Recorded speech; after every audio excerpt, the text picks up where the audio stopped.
আমি আর আমি ওয়াজের বিষয় আমার স্বাধীনতা দেন প্রবলেম প্রবলেম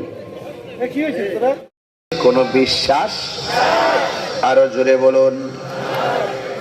একবার ঢাকায় গিয়ে দেখেন, আজকে আমি ব্রাহ্মণবাড়িয়াতে গিয়েছি, একজন ইনকাম ট্যাক্স কর অফিসের একজন অফিসার আমাকে, একজন আইনজীবী বলতেছেন, হুজুর আমারও ভাই অসুস্থ, আমার ভাইটাকে আমি আইসিইউর মধ্যে ভর্তি করায় আসছি।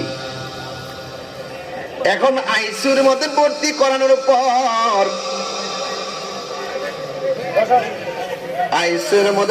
করানোর পর আমি আপনাদের কাছে জানতে চাই, আইসিইউর বিল আছে না নাই?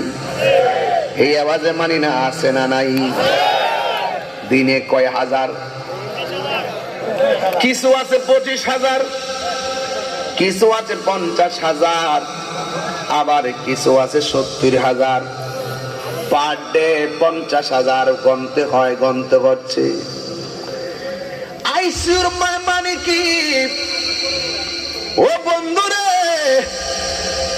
আইসিইউ আমার ভিতরে হাওয়া ঢুকায়, অক্সিজেন স্বল্প হয়ে গেলে সেই জায়গার ভিতরে আইসিইউ দিয়ে আমাকে শ্বাস প্রশ্বাসটা স্বাভাবিক করার চেষ্টা করে।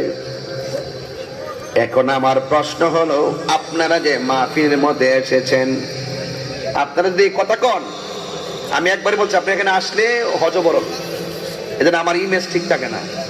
এই ছেলেরা এখানে যারা আপনি বসে পড়ুন, ক্যামেরা ফাঁকতে সুন্দর আমাকে দেখবেন, দেখবেন আরো বড় প্যান্ডেল করতে। বাবা আপনারা আরাম করে বসেন, মাটিতে বসেন, একদম বসে পড়ুন, তাইলে আর দাঁড়াইতে হবে না ইনশাল্লাহ। আমার প্রশ্ন, আমার ওয়াজকে বুঝতে অসুবিধা হইতেছে? আমি আপনাকে একটা আধ্যাত্মিক জগতে ঢুকাতে চাই। আধ্যাত্মিক জগতে ঢুকালে কাম কাম ক্রোধ লোভ লালসা হিংসা অহংকার এগুলো দূরীভূত হয়ে যাবে। আধ্যাত্মিকতা ছাড়া আপনি আল্লাহকে পাবেন না। আল্লাহকে নিয়ে গবেষণা করতে পারে, গবেষণার নামই হলো আধ্যাত্মিকতা। আর আধ্যাত্মিকতা অর্জন হয় মুরাকাবার মাধ্যমে। বলেন না সুবহানাল্লাহ। তোমরা বসো, কিছু দাঁড়াতে কেন, বসো, মাত্র তো দাঁড়াইতে না। এই বসে পড়ুন, বসে পড়ুন, একদম স্বাভাবিক স্বাভাবিক বসেন, মাটিতে বসেন, স্বাভাবিক বসেন। এইভাবে না, এইভাবে বেশিক্ষণ বসতে পারবেন না, আবার দাঁড়াই যাবেন।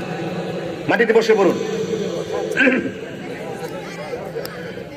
এখন আপনারা যারা আগানো করে এসেছেন, বড়ুরার মানুষের কাছে আমার প্রশ্ন, এখন যে বসে আছি, আমাদের কারো মুখের মধ্যে কি অক্সিজেন আছে? আইসিইউর কোন সরঞ্জামাদি আছে? এই মুহূর্তে আমার আল্লাহ আমাদের শ্বাস প্রশ্বাস টান ফালাইয়া অ্যাম্বুলেন্সের মধ্যে ঢুকাইয়া আমাদেরকে মেডিকেলে নিতে পারে কি পারে না?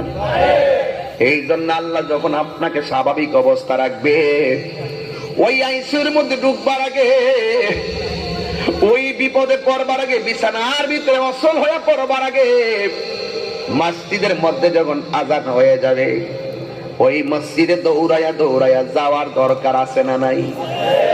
চোখ নষ্ট হওয়ার আগে বেশি বেশি করে মায়ের দিকে নেক নজরে তাকাও।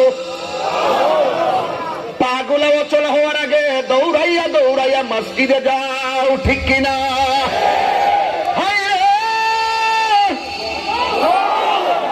কাম দুইটা বন্ধ হওয়ার আগে বেশি বেশি কইরা আল্লাহর কালাম শুনো।